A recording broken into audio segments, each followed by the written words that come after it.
वंदे मातरम आप सभी को। आज हम पढ़ते हैं आयत की प्रमुख विशेषताओं को, क्या क्या इंपॉर्टेंट होगी उसको हम आज बेहतरीन तरीके से स्टडी करेंगे कि यह किस प्रकार से अन्य चतुर्भुजों से अलग है। अब ये देखिए आपके सामने एक आयत का डायग्राम है जिसके vertices A B C D है, जिसको हम सिर्फ ए बी सी डी के भी नाम से जानते हैं। और रेक्टेंगल में कुछ क्या क्या इंपॉर्टेंट प्रॉपर्टीज है उसको देखेंगे। फर्स्ट ऑफ ऑल कि यह जो डायग्राम दिख रहा है आपको ए बी सी डी, इसमें सम्मुख भुजाएं एक दूसरे के समानांतर होती हैं और एक दूसरे के पैरेलल भी होती हैं। ए बी पैरेलल है किसके, बी सी के, और ए बी बराबर है सी डी या डी सी।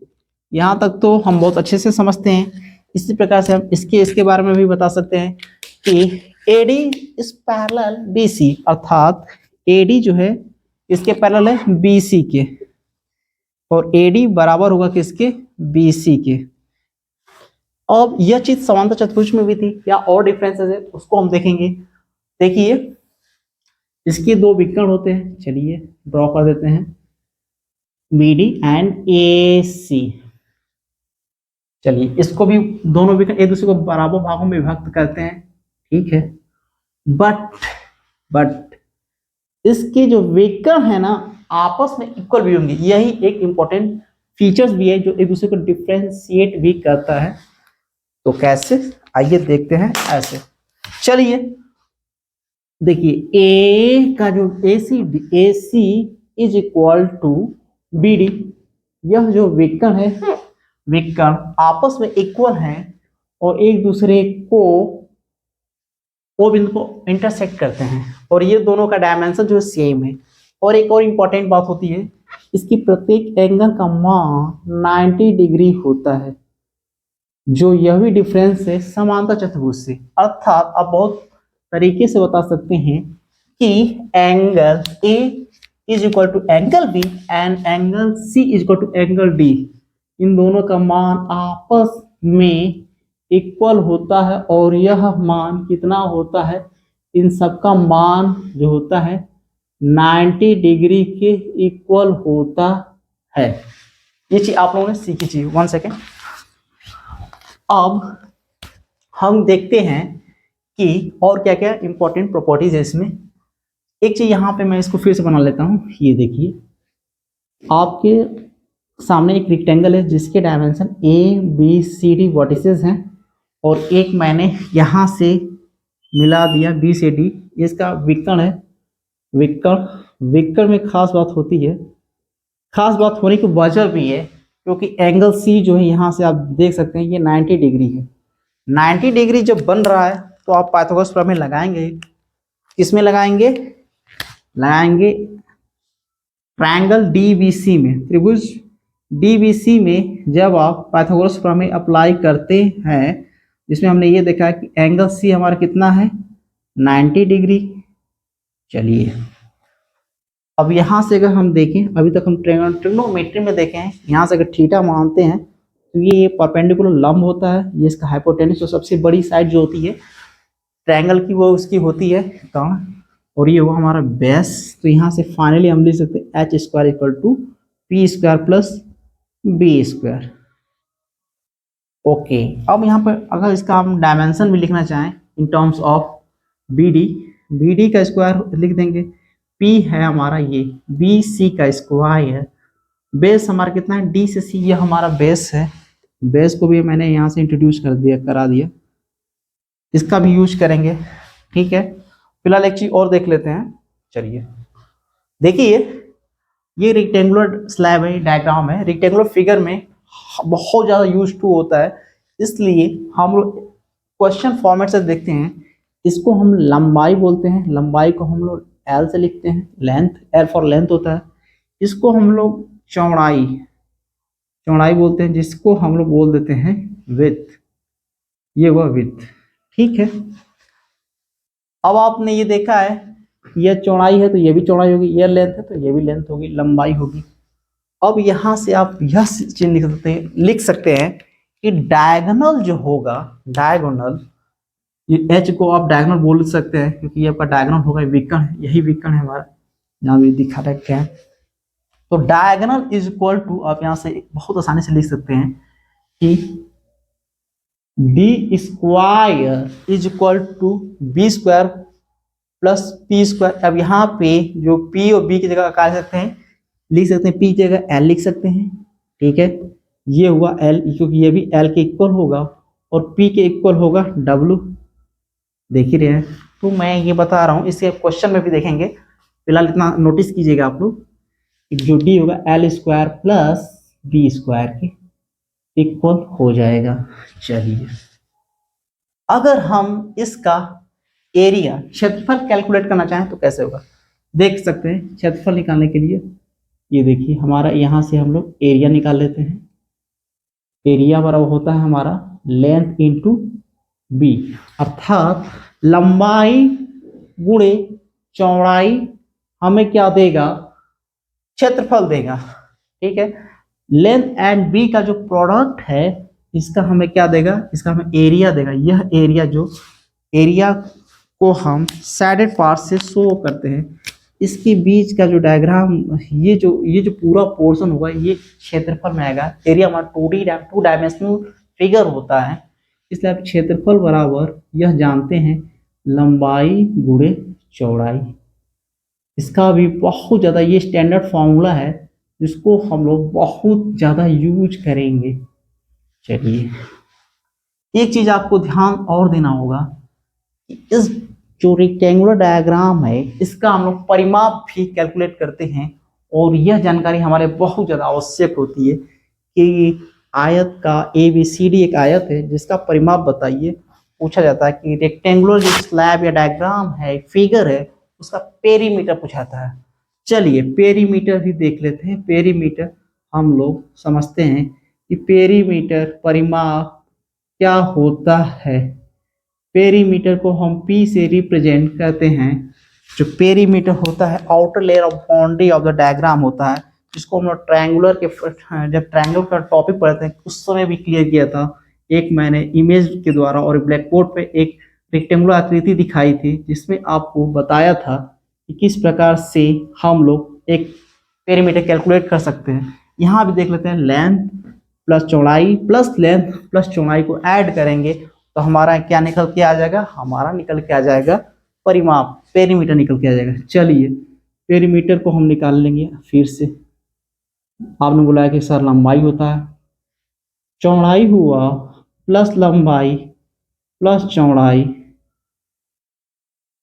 लंबाई को L से लिखते हैं, B plus L plus B, 2 times है सब, 2 times of L plus 2 times of B, दोनों में से कॉमन ले लेंगे तो क्या आ जाएगा, L plus B which comes out the perimeter. यह भी इंपॉर्टेंट एक रिजल्ट है, जिसको हम लोग ध्यान रखेंगे।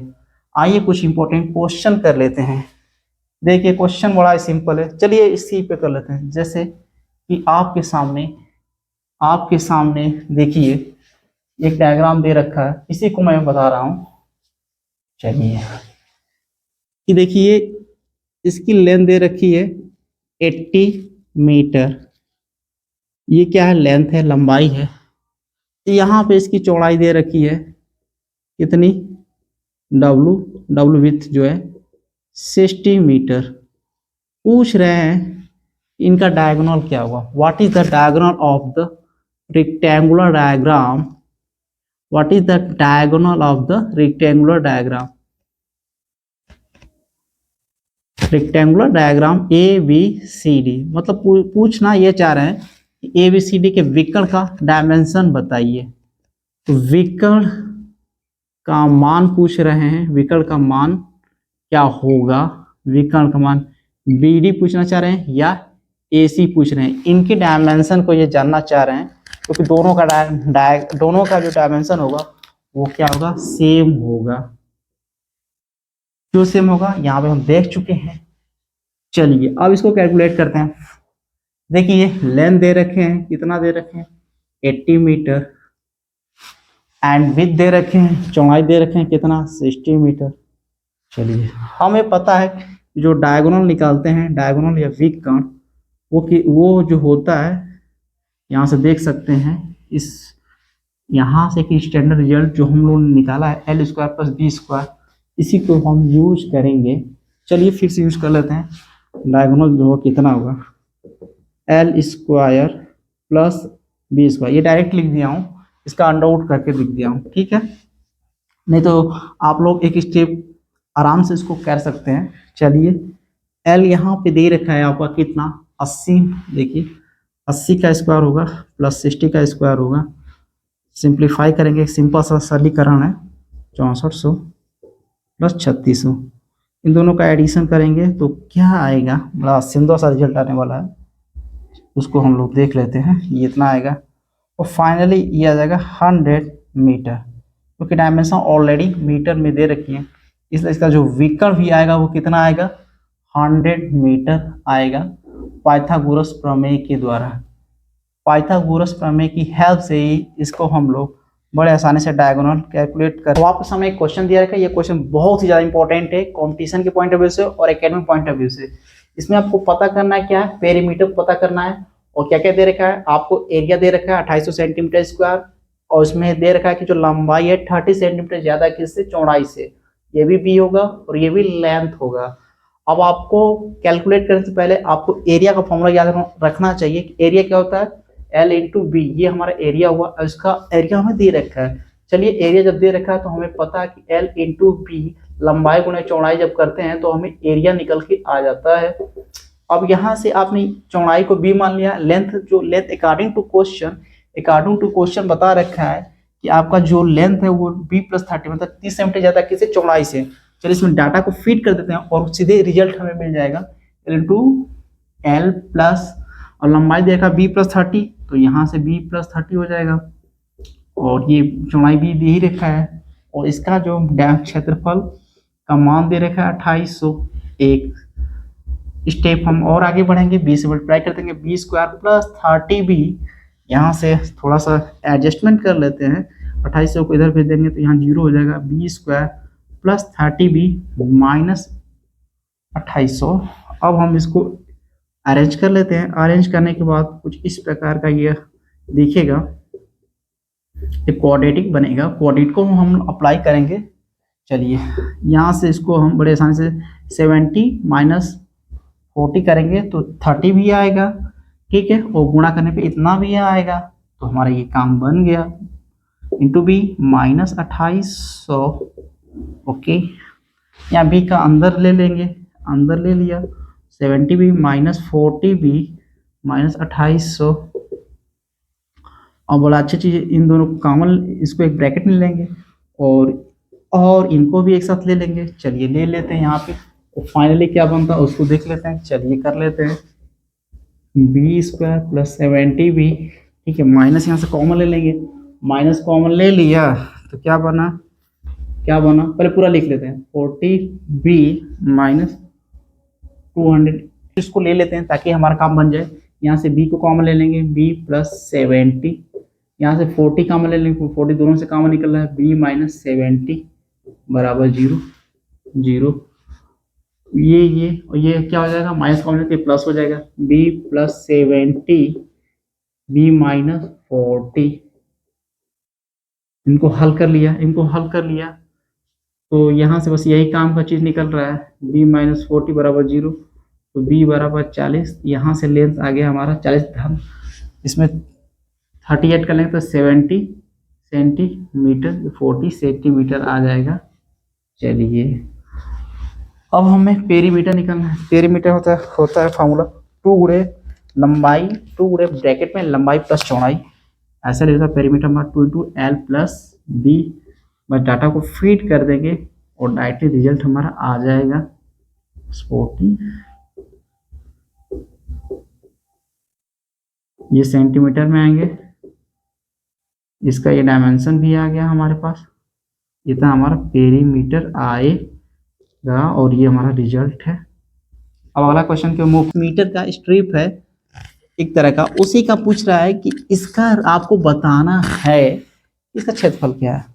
देखिए बहुत बेहतर तरीके से समझाने की कोशिश करूंगा। ये देखिए, ये क्या है, एक कंप्लीट बड़ा स्ट्रक्चर है जिसका डायमेंशन है 80 मीटर और इसकी इसकी चौड़ाई दे रखी है 60 मीटर।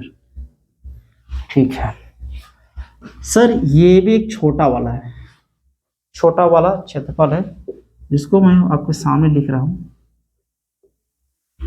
इसका डायमेंशन आप थोड़ा सा कैलकुलेट कर लेंगे। देखिए ये भी 5 है, ये भी 5 है, 5 और 5 कितना होगा 10। चलिए 5 और 5 हो गया 10।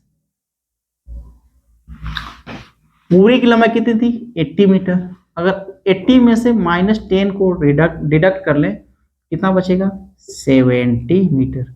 ये छोटे वाला जो रेक्टेंगुलर आकृति है इसका डायमेंशन लेंथ की आ गई। चलिए आ गई। अब आप कहोगे सर इसका भी बता सकते हैं क्या? हम बता देंगे। आपको ये भी तो पता कि 5 + 5, 5 + 5, इसका जो 5 मिल के क्या हो जाएगा 10 मीटर।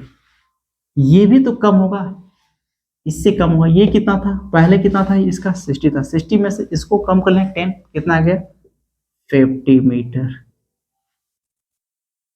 अब आपके सामने सब कुछ आ गया। इसमें से इस बड़े में से इसको निकाल लेंगे तो क्या बचेगा, इसका यही तो बचेगा। क्या बचेगा जरा देख लीजिए। देखिए थोड़ा कलाकारी इसलिए कर रहा हूँ कि आपको समझ में आए, मेरा कोई और इरादा नहीं है, बस मेरा एक ही इंटेंशन है कि आपको चीज समझ में आए बेहतर से बेहतर तरीके से। इस तरह के खाली पल्ली बस मिलेगी, इसमें से इस भाग को निकाल दिए हैं तो कुछ यही चीज दिखेगी। इसमें से मैंने बड़े में से ये हटाया, एक रास्ता दिख रहा है। अब यह रास्ता जो है बड़े में से इसको हटाने पे यह चीज हमें बन के आ रही है, इसलिए हम इसका एरिया निकाल लेंगे। एरिया जब निकालेंगे तो रास्ते का क्षेत्रफल आ जाएगा। रास्ते का जो क्षेत्रफल है, अब आपको एक डाउट हो सकता है कि सर ये चीज कैसे, मैं बस ये कर रहा हूँ कि देखिए बड़ा वाला है यहाँ बना दिया, इसमें छोटा वाला ये, इसमें से इसको घटा देंगे तो यही चीज तो आपको दिखेगी। क्या दिखेगी, बस यही चीज दिखेगी। ये जो हैचिंग लाइन ही दिखेगी, हैचिंग लाइन दिखेगी जो रास्ते का क्षेत्रफल हमें देगी। इस चीज को इस तरीके से करेंगे कभी गलती नहीं हुआ, नहीं तो आप डायरेक्ट करेंगे थोड़ा सा करेंगे कंफ्यूजन के चांसेस, और आपको कंफ्यूज के अलावा भी कैलकुलेटिव में प्रॉब्लम आ सकती है। इसका बड़ा सिंपल सा तरीका है, आप बहुत आसानी से निकाल लेंगे। क्योंकि यहाँ पे एरिया को क्या होता है, चूंकि एरिया बराबर क्या होता है लंबाई गुणे चौड़ाई, ठीक है, लेंथ इंटू विड्थ। आप इसमें बस रखेंगे 80 × 60 होगा इसका। इसमें क्या होगा 70 × 50, देखिए आ गया। इसमें सिंप्लीफाई करेंगे 4800 - 35। बहुत आसानी से आप इसको घटा भी सकते हैं। चलिए घटा देते हैं। घटाने के बाद क्या बचेगा, रास्ते का क्षेत्रफल। रास्ते के क्षेत्रफल को अगर हम बस यह बोल दें a', रास्ते का क्षेत्रफल a' से लिखें तो a' बराबर, इसमें से घटा लिया, चलिए आ गया 13। किस में आएगा मीटर स्क्वायर में आएगा। आपने बड़ी आसानी से इसको निकाल दिया। अब अगले लेक्चर में क्या पढ़ेंगे, ट्रेपेजियम पढ़ेंगे जो हमारे बहुत ज़्यादा इंपॉर्टेंट होगा। थैंक यू, और अपना सजेशन दे सकते हैं।